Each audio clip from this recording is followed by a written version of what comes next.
Je voudrais donc commencer par évoquer cette sorte de relation triangulaire qui, idéalement, unit ces trois personnalités. Nous avons donc la recherche, les interprètes et les programmateurs. Et j'aurais voulu savoir comment est-ce que le lien se fait entre ces trois points. Alors, qui est là? On imagine peut-être qu'au départ, il y a la recherche et qu'ensuite, la recherche va vers les musiciens, que les musiciens vers les programmateurs, mais peut-être pas du tout. Donc, comment est-ce que les choses se passent? Qui est à l'origine des choses? Qui demande? Qui sollicite? Qui propose? Est-ce que vous pouvez nous dire, du moins nous donner quelques exemples, peut-être de configurations différentes de ce triangle entre vous? La question était prévue, n'ayez pas l'air surpris, vous les avez tous eus par courrier. Donc Non, en fait, il y a un bras de fer pour voir qui commence, qui se lance en premier.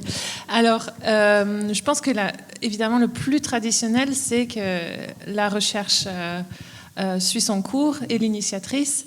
Nous, en tant que musiciens, on la consomme d'une certaine manière et on propose un produit fini à un organisateur. Ça, j'imagine que c'est ce qu'il y a de plus classique.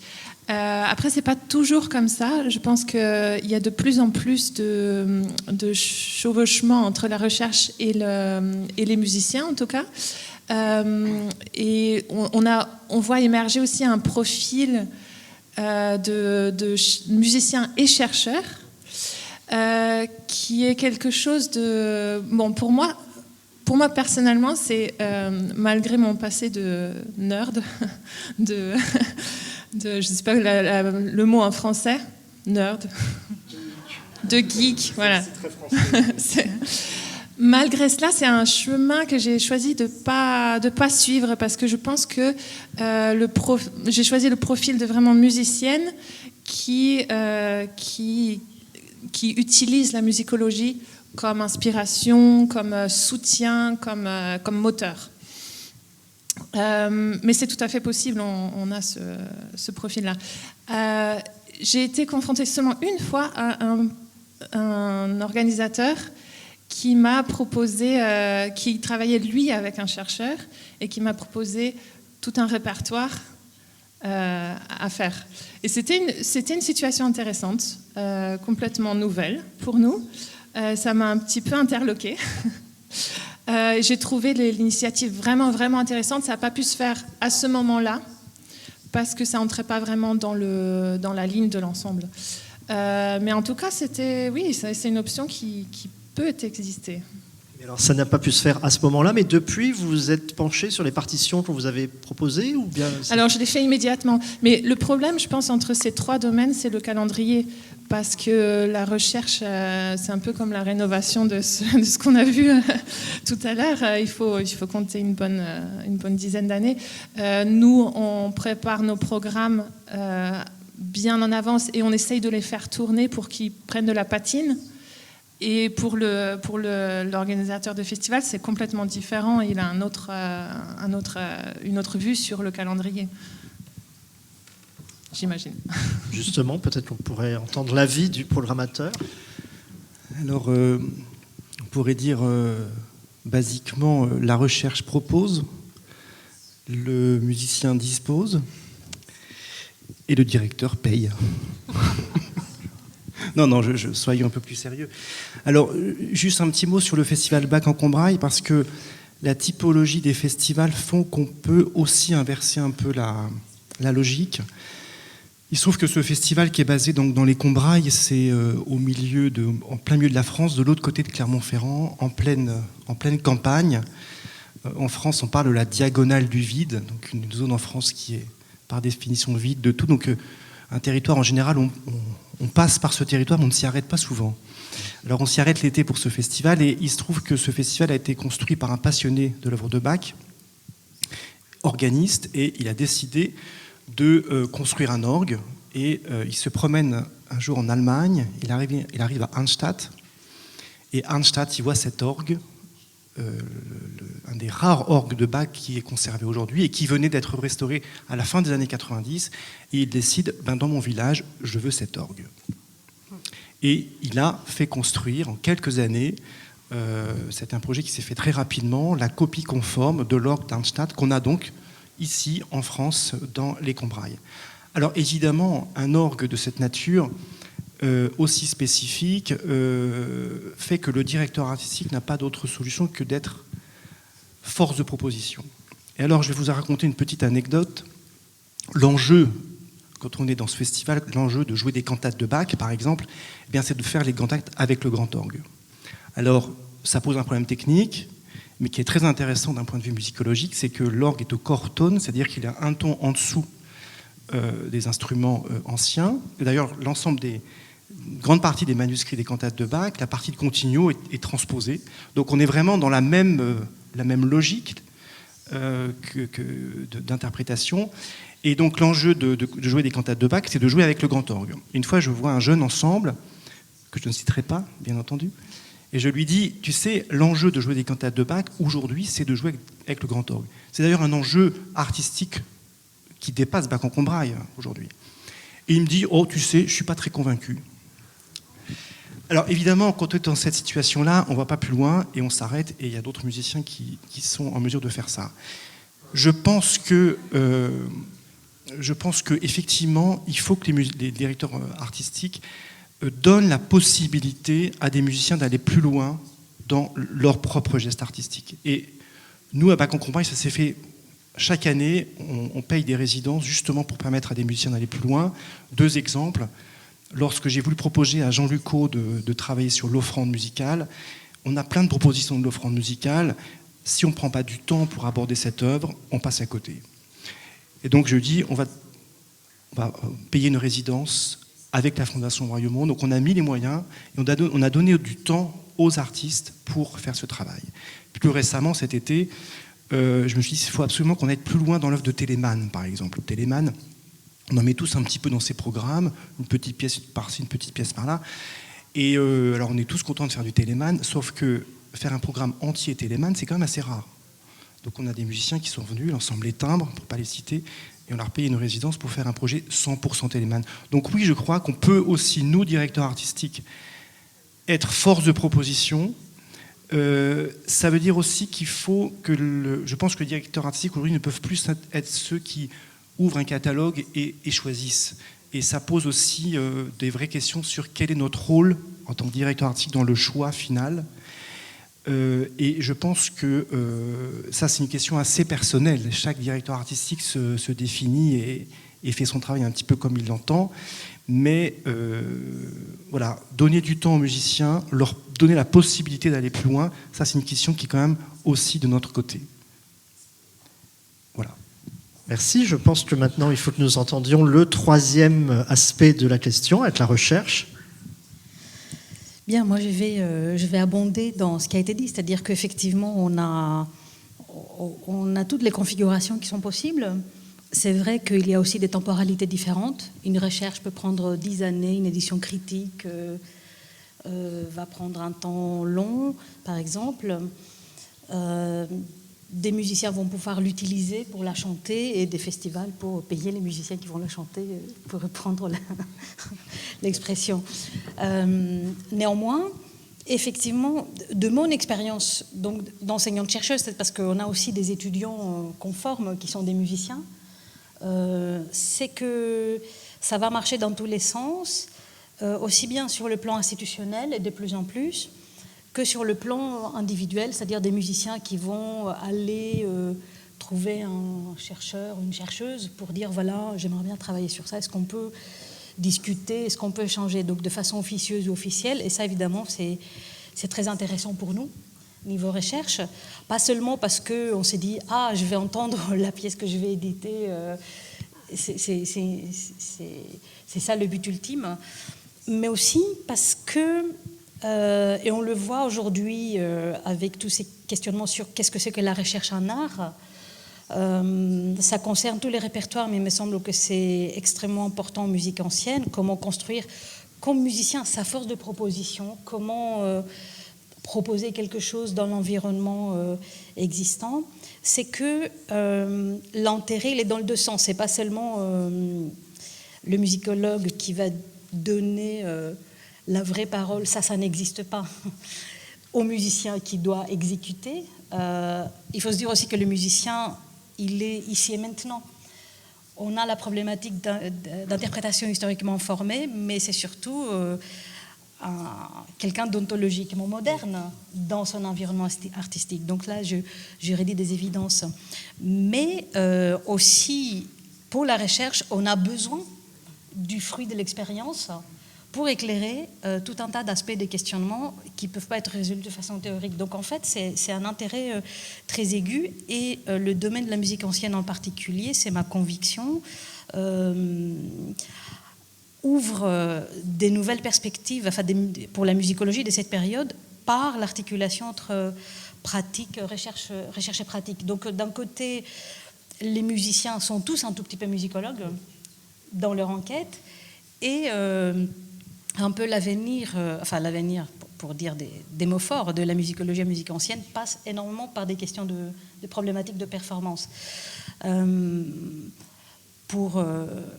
vois dans mon environnement institutionnel aussi de plus en plus la prise en compte importante de la partie performative en l'incluant dans la production de la recherche. Je pense par exemple à la résidence des musiciens de la Bibliothèque nationale de France, où on avait des résidences de chercheurs, et puis depuis quelque temps, on a des résidences de musiciens qui vont valoriser les fonds.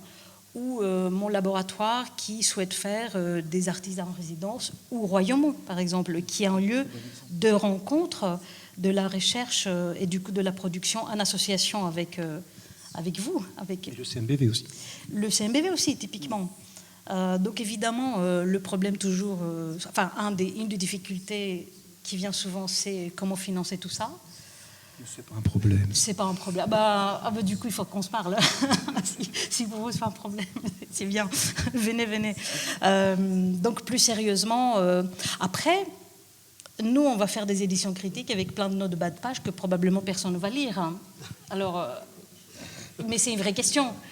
Donc, du coup, voilà, il y a divers degrés de consommation de la recherche. Mais voilà, je trouve que c'est quelque chose qui est très vivace et dont énormément de gens sont convaincus de son utilité. Et après, on parlait d'altérité et de cosmopolitisme tout à l'heure, c'est toujours la même chose. C'est-à-dire qu'on ne va pas tous entendre la même chose sous le mot recherche, et ainsi de suite. Mais c'est pas grave. L'important, c'est de se parler. Vous voulez réagir aux notes de bas de page? Non, je vous ai vu sursauter. Moi, je les lis, mais... C'était moi. Donc, on voit bien qu'effectivement, les trois pôles sont complémentaires, mais est-ce que vous n'avez pas l'impression qu'aux yeux du grand public, ce sont quand même les interprètes qui sont mis en avant? Bon, c'est aussi un peu logique en un sens, mais au détriment peut-être de la recherche, parce que je vais vous donner un exemple un peu caricatural, mais il y a quelques années, quand vous achetez un disque de Cecilia Bartoli, vous avez l'impression que c'était elle qui passait sa vie dans les bibliothèques pour trouver des partitions, ce qui n'est peut-être pas exactement la réalité.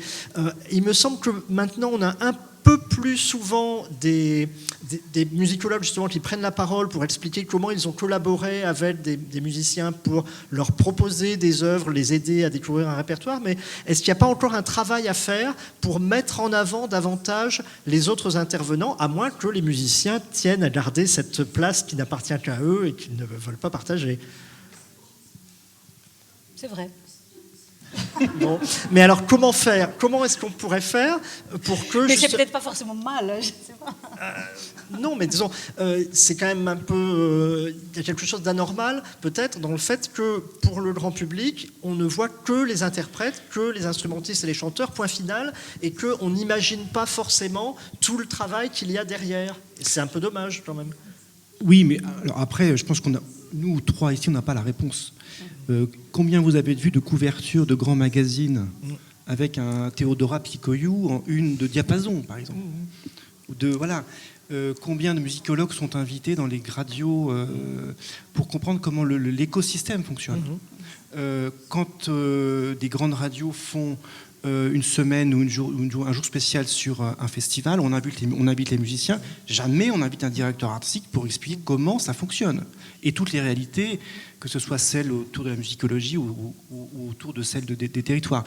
Donc oui, il y a un gros travail à faire, mais justement la journée de la musique ancienne au mois de mars a vocation justement à montrer que la musique ancienne, c'est avant tout un écosystème qui se tient parce qu'il y a des chercheurs, parce qu'il y a des musicologues, des chercheurs des musiciens qui sont aussi musicologues, et parce qu'il y a des lieux, parce qu'il y a des archivistes. Donc c'est un écosystème qu'il faut valoriser, et c'est aussi le rôle du REMA de valoriser tout ça. Après, je pense que ça devient assez normal et usuel d'avoir des introductions au concert qui sont faites par des musicologues. Je pense que c'est un format très, très équilibré, où l'auditeur a le choix de venir, il a le choix d'écouter ce moment, ou il préfère peut-être voir ce concert comme une œuvre purement artistique et peut-être garder un peu de mystère. Moi, je vois ça dans beaucoup de festivals et ça me paraît une bonne solution. Oui, en effet, il y a ce travail de médiation, de présentation de concerts, etc., qui peut être fait par le chercheur ou la chercheuse elle-même qui a travaillé sur ça, ou par des gens qui vont faire la médiation musicologique pour le concert. Ça, c'est vrai que c'est extrêmement utile et ça intéresse les gens en plus. Je crois qu'une chose à laquelle nous, musicologues, on est heurtés, c'est la peur qu'on ne sache pas parler aux gens, en fait. Quand on s'est adressé à des gens qui ont l'habitude d'enseigner à des amphis de première année, c'est un petit peu ingrat parce qu'on a l'habitude de faire ça. Néanmoins, je crois qu'il y a... Nous, on souffre d'une certaine façon, d'une sorte de malentendu, que nous sommes des gens plongés dans la poussière. Des rats de bibliothèque. Des rats de bibliothèque, voilà. Et que du coup, on est incapable de parler en public. Non, mais c'est vrai. Je pense que cette question très intéressante amène à se poser une vraie question sur, finalement, dans un concert, qu'est-ce qu'on fait ? Moi, personnellement, évidemment, si je suis ici, c'est parce que je sais pertinemment l'importance de la recherche, de la musicologie dans le geste artistique. Mais un concert, est-ce que c'est une démonstration musicologique ? Et malheureusement, je pense que nos jeunes musiciens de Emerging doivent vraiment se poser cette question-là. Qu'est-ce qu'on va faire dans un concert ? Est-ce que dans un concert, on va démontrer quelque chose ? Moi, quand je vois des présentations de concerts, on me dit ce concert a vocation à démontrer telle succession généalogique, telle succession, telle filiation, va démontrer telle influence. Ça me pose quand même des questions. Parce que je crois que le concert, il doit se situer à un autre endroit. C'est l'endroit de l'émotion, c'est l'endroit de la surprise, c'est l'endroit du rêve. C'est vraiment un autre endroit. Alors je ne dis pas que la musicologie a évidemment sa place. Elle a sa place dans un festival, par exemple, à Bac-en-Combrailles. On a mis en place depuis quelques années des cafés Bac les matins où justement on fait de la musicologie à cet endroit pour en faire un petit peu moins pendant les concerts. Et ça, c'est une approche qui est très personnelle. On peut réfléchir à ça. Mais quand je dois présenter des cantates de Bach, eh bien, je préfère dire aux personnes, au lieu de leur dire cette cantate de Bach a été écrite en telle année, par tel librettiste, etc., etc., on peut tout trouver sur Internet. Je préfère essayer de dire au public, voilà de quoi il est question dans cette cantate. Quand une cantate parle de la crainte et de l'espérance, qu'est-ce que la crainte et l'espérance pour un individu du XXIe siècle ? Pour essayer de placer le concert à un autre endroit de la réflexion. Alors, moi, c'est ma position et j'invite les musiciens dans le festival à être très prudents par rapport à ça, parce que je crois qu'il ne faut pas tout mélanger. Voilà. Mais il est évident que quand le public, quand les musiciens prennent la parole pendant le concert, de toute façon, le public est très attentif à ça.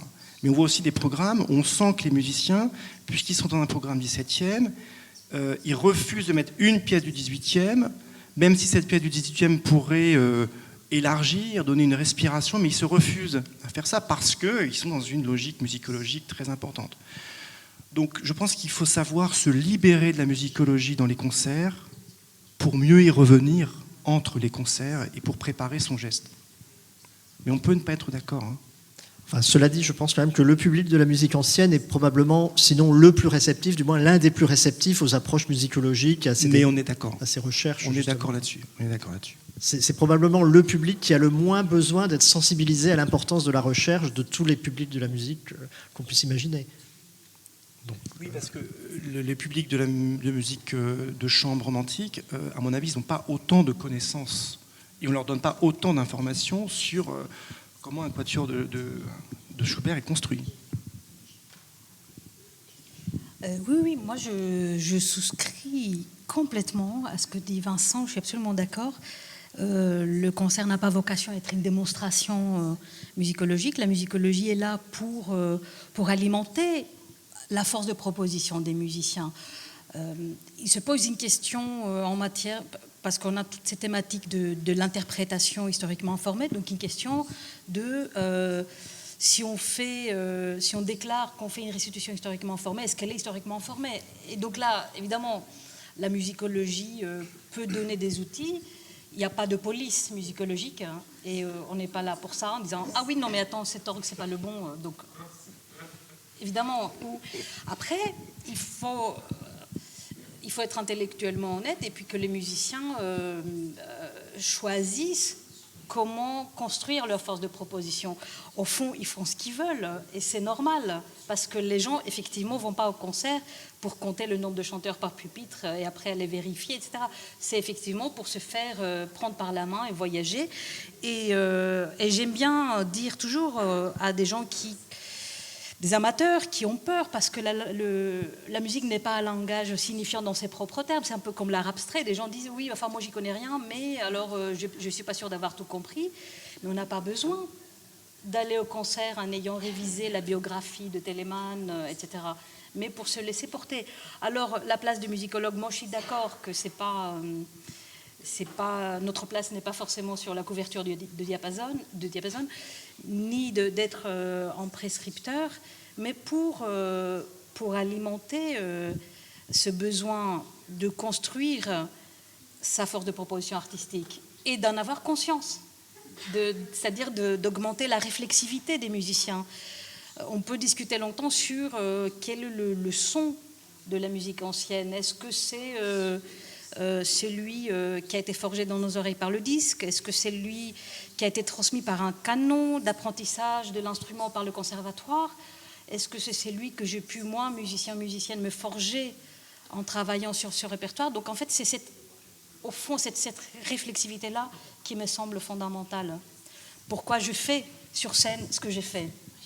Alors, est-ce qu'en tant qu'interprète, vous vous sentez totalement libre vis-à-vis de la police musicologique?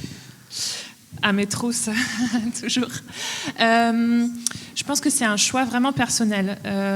Chaque ensemble, chaque musicien se confronte à cette question. Moi, j'ai trouvé ma réponse personnelle, mais je ne pense pas qu'elle soit universelle. Donc, personnellement, l'idéal pour moi, c'est d'entrer sur scène et de faire résonner quelque chose qui est essentiel dans ces chansons qui ont 600 ans, avec le public du XXIe siècle, c'est-à-dire trouver les points communs. Et pour moi, la musicologie est un moteur et pas vraiment le cadre, mais j'ai beaucoup de collègues qui ont un autre idéal et essaient de recréer quelque chose qui a vraiment existé. Et je dois dire qu'au moment du travail, je suis aussi comme ça, en fait. Après, je regarde en arrière et je vois que bon, c'était peut-être pas ça et la prochaine fois on fera différemment. Mais c'est vrai que j'ai l'idéal un peu romantique au moment où on crée les pièces, que vraiment c'était cette pièce-là, c'était comme ça. Mais après, il faut se remettre en question. C'est vraiment un choix personnel. Pourquoi faire ce travail? J'imagine que dans la musicologie, c'est la même chose. Il y a plein de différentes approches. Oui, complètement. Il y a plusieurs perspectives différentes. Et celle d'aller jusqu'à la performance peut être une problématique pour certains et pas pour d'autres. On sort en tout cas de l'immanence de la partition qui a marqué des traditions musicologiques longues. Et on sait que l'œuvre, c'est pas la partition, mais c'est ce qui vient dans nos oreilles, inévitablement. Mais est-ce que, pour aller loin dans les performances musicologiques, ça pose aussi la question de... j'ai oublié le mot. De la confiance qu'on donne au public, c'est-à-dire de la curiosité, pardon. Voilà. Et je pense que nous, en tant que directeurs artistiques, on est peut-être moins curieux que semble l'être le public. Et je pense que dans beaucoup de situations, peut-être que, moi le premier, hein, c'est pas que je suis pas curieux, mais j'arrive pas à trouver le mot, je suis désolé, on fait pas assez confiance que le public peut entendre beaucoup plus de choses. Et peut-être qu'on met trop de barrières, nous, voilà. Et je me suis rendu compte que on veut trop préserver le public parce qu'on pense que c'est trop compliqué pour lui, parce qu'on pense que c'est trop exigeant. Et en fait, non, le public est bien plus réceptif et peut-être bien plus ouvert que nous. Voilà. Donc la frilosité vient des programmateurs plus que du public parfois. Je pense, oui, mais moi, peut-être que des fois, je suis trop frileux et que je devrais... Mettre du Trecento au Parfest. On a fait le Mozart Fest, alors... C'est vrai que moi, j'ai souvent eu l'impression que des institutions sous-estiment la capacité d'intelligence, enfin de compréhension et la curiosité du public. Je me souviens, j'ai travaillé sur l'expo Moyen-Âge entre ordre et désordre à la Cité de la Musique, il y a 15 ans, qui était entrelardée entre l'expo Pink Floyd et l'expo John Lennon, et les gens l'avaient presque vécu, j'espère qu'il n'y a personne du musée là, mais comme une sorte de cahier de charge obligé, enfin le truc, le Moyen-Âge, tout ça. Et en fait, le public était ravi de venir s'immerger dans des discours concernant la cosmologie musicale médiévale, mais il y a des façons de s'adresser aux gens, et je trouvais que là, il y avait un a priori, en fait, institutionnel sur l'horizon d'attente, en fait, du public. Donc, du coup, on est presque nous-mêmes piégés dans quelque chose qui va dire, oui, les gens vont écouter plus de rock que de musique médiévale, ou vont plus aller sur telle chose populaire. Mais en fait, il y a la curiosité. Je le vois aussi avec les étudiants, qui vont être très attirés par le Moyen-Âge, par exemple, réputé difficile. J'allais dire peut-être que maintenant le moment est venu des questions pièges qui vont vous être posées par le public. Est-ce que nous avons un micro qui est prêt à se promener dans la salle? Et est-ce qu'il y a des questions in English ou en français sur ce que je rajouterais bien juste une toute petite chose, ça me faisait penser à une réflexion personnelle, c'est que quand on programme, est-ce qu'on programme parce qu'on aime des choses ou parce qu'il faut que ça soit programmé? Voilà, et c'est une vraie question, parce que moi, des fois, j'ai programmé des projets, j'y croyais pas du tout, enfin, des projets que j'aimais bien, mais je me dis, oh là, le public, il va pas du tout, et puis en fait, si. Et même, est-ce que des fois, nous, programmateurs, on ne programme pas trop parce qu'on aime quelque chose? Et ça, c'est un vrai sujet. À quel endroit l'endroit du choix doit se faire? Et en même temps, les interprètes ont besoin de se singulariser par rapport aux autres, donc ça conditionne, je pense, un certain nombre de leurs choix, y compris de vocalité. Enfin, et puis, vous avez une entreprise à faire tourner aussi, enfin, du coup, accessoirement. Donc, du coup, ça conditionne aussi les partis pris. Voilà, nous avons du temps pour les questions maintenant. Ah, au fond de la salle, oui, quelqu'un.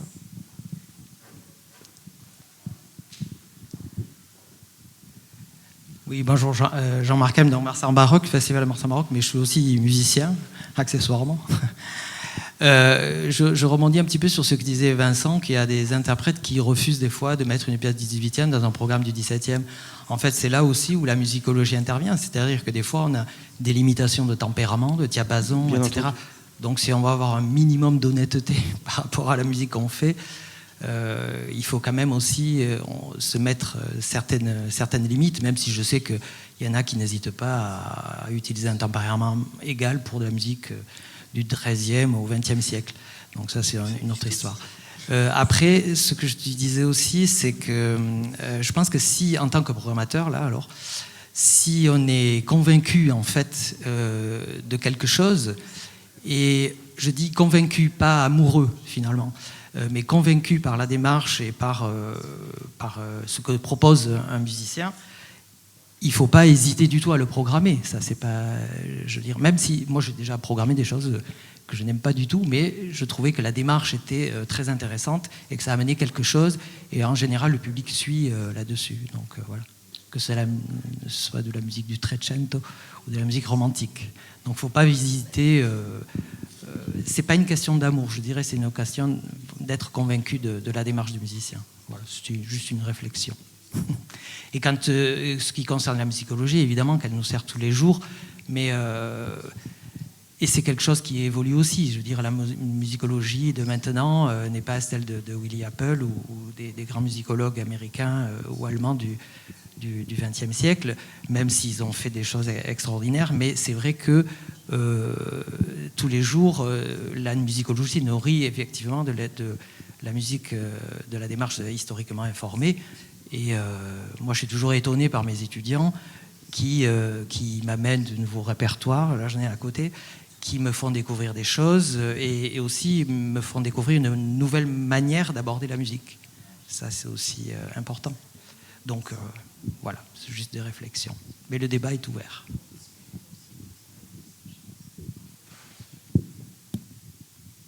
Je ne sais pas si ça suscite des réactions. On ne peut être que d'accord avec ce que Jean-Marc vient de dire. Il y a une autre question, par ici.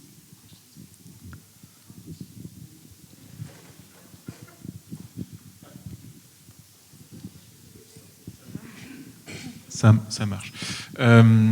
Albert, président de REMA, aussi disponible en français. Je voudrais... en fait, parlant de police de la musique ancienne, si les programmateurs sont ou font semblant d'être un peu moins dogmatiques, que dire à un public qui a grandi aux années 70, disons, peut-être nourri par certains festivals où il y avait une ligne très stricte où on entrait ou pas du tout. Ces gens-là existent toujours. Que leur dire que le monde a changé, que maintenant, ce sont des choix personnels, en fait, qui font que la musique sonne comme elle sonne, si j'interprète un peu plus loin. Qu'est-ce que vous leur direz ?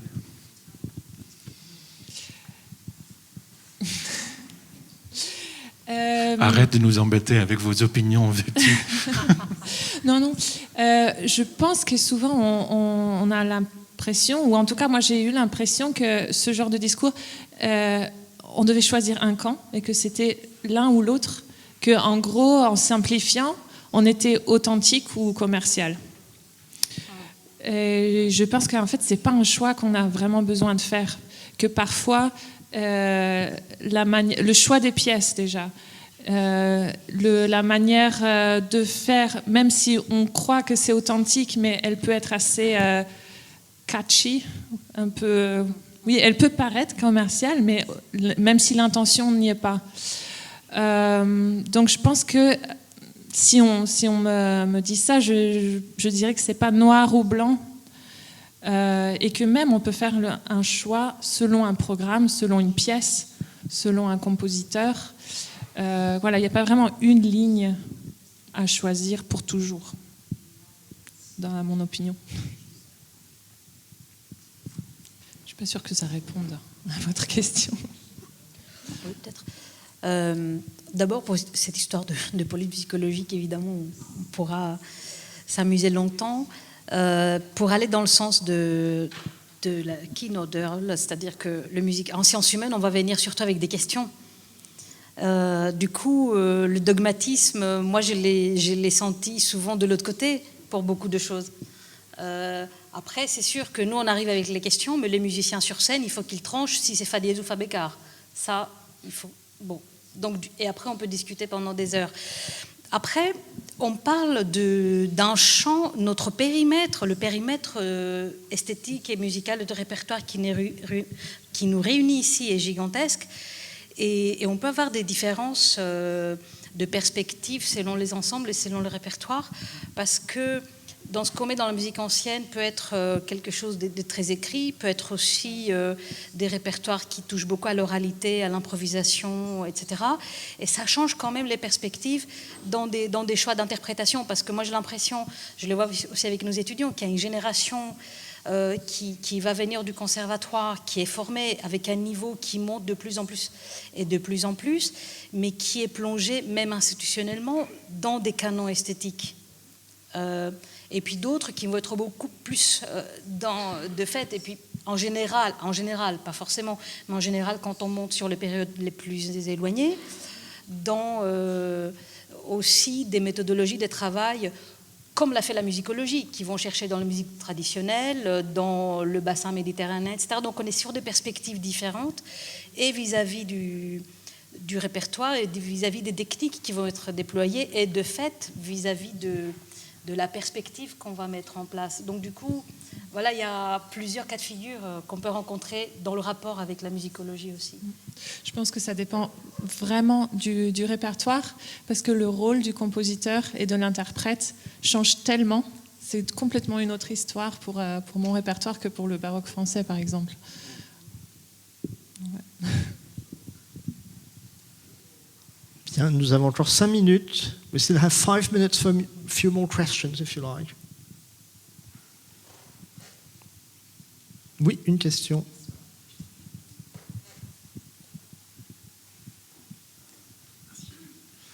Bonjour à tous, je m'appelle Gabriel, je suis oboïste et je fais partie de l'ensemble Sarbacane. Alors on est en ensemble à vent, et il y a une autre situation à laquelle on est confronté, et moi-même ça m'est aussi arrivé, je fais aussi beaucoup de moderne, désolé. Et alors on m'a souvent dit oui, très bien, les instruments avant, oui, très bien, on n'a pas trop de place, le public ne se déplace pas trop pour ça. Alors en moderne, c'est très souvent, en baroque beaucoup moins, en instrument ancien beaucoup moins.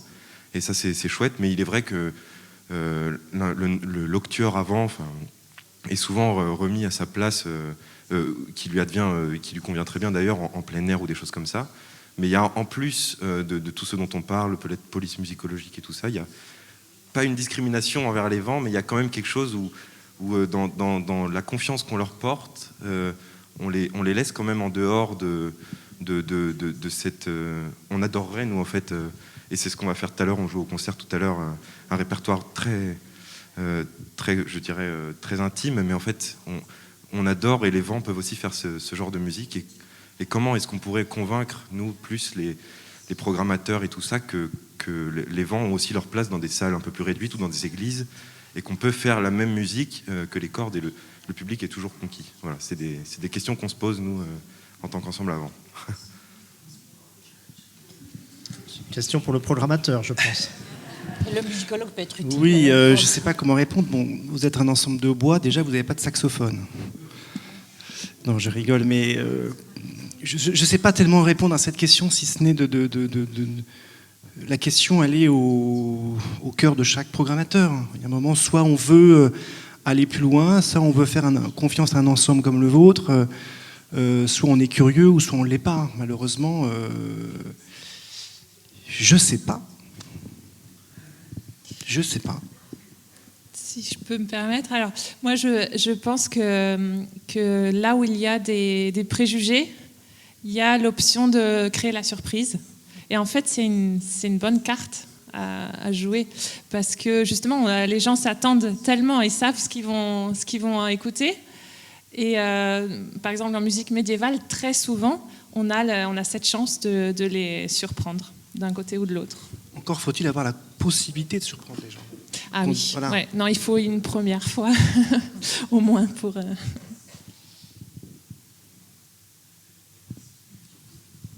Il y a une dernière question, alors. Il y a une dernière question. Mais juste, votre question rejoint toute la musique instrumentale. Hein. Combien d'ensembles, à un moment, se disent on va prendre une chanteuse pour mieux tourner. Et c'est une question qui dépasse votre simple cas de figure, quand même. Hein. Donc, dernière question, s'il vous plaît. May I? Thank you. Hello, my name is Artur Malka. I'm from Poland and representing Festival of Early Music, Al Improviso, but as well I'm working as an agent. And it brings me some ideas of our conversation here. it's very symbolic that there's one missing question. Oh, I'm sorry. One interesting that we see this with one missing chair next to Laurent. It's maybe a chair for the member of audience of our festivals, because I feel that we talk a lot about the programs, about how we should build the program, how the musicology influenced our programs, but finally, audience are the most important stakeholder of all of our ideas here. And I think that too often we try to say what audience think instead of asking them. Because I feel the same what Vincent told, that audience very often just trust us as a program coordinator of the festivals. And actually, of course, they love to listen to the music they know. So they love to come to the concert where they listen to Vivaldi or Bach. But it is great then when we come to the concert and we gave them Bach and Vivaldi, but we can mix them with the absolutely deep research program, which they got from us as some kind of new discovery from them. Because, of course, early music is based on the research, and nobody wants to abandon the musicology research and very deep looking for the new programs. But the most important aim for all of us is to communicate with audience the best way we should. Especially last year showed it, that without audience we are nobody. And I think that the aim is, and the question is, how to find the best way to communicate with the audience, what are their expectations, and to ask them more questions about if they feel okay with the program we give it. Because as somebody here mentioned already, even the most discovered and researched program with any well-known composer made the venue full of spectators. So sometimes it's our own feeling that this concert, this program will not sell our venue. So what I think that we should all put more attention on, it's to talk more with our audience, to ask them to maybe even to launch them to build the program with us, to ask them what do you think about the program we propose, not only to take a look on the ticket sellings. Yeah. Oui, donc c'était en fait une question pour le programmateur à nouveau, qui rejoint l'idée de la frilosité des organisateurs, et que peut-être c'est un problème qui pourrait être surmonté avec une communication encore accrue avec le public, en discutant davantage peut-être des choix et des programmes avec le public. Mais je pense qu'en musique ancienne, on fait plus que dans d'autres domaines pour expliquer ce qu'on fait quand même. Et on ne peut pas dire que dans la musique ancienne, les musiciens prennent beaucoup plus naturellement la parole. Tous les grands festivals de musique ancienne ont des moments, et en Brunet c'est le cas, pour expliquer ce qu'on fait. Il y a un moment, c'est une question de curiosité aussi du public. Il faut que chacun aille plus loin dans la connaissance et dans la volonté de découvrir ce qui se passe vraiment sur scène. Bien, je pense que nous allons en rester là sur ces bonnes paroles, car le temps qui nous était imparti est écoulé, et nous avons maintenant une nouvelle pause de 15 minutes. So 15-minute pause, and we start again in English this time.